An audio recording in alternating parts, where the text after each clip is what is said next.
Ayun, ganyan yung ano ng ibon. Ayan, hapon na kasi dyan sila lagi, oh. Diba? Ingay.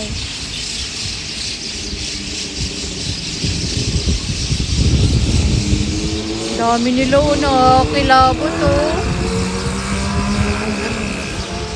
Parang alam nilang binibidyohan ko at tumahimik. Ayun na. Nagwala na sila. Minsan, ang dami-dami niyan talaga. Ayan, oh. Lalo pag uulan, sumisilong sila dyan.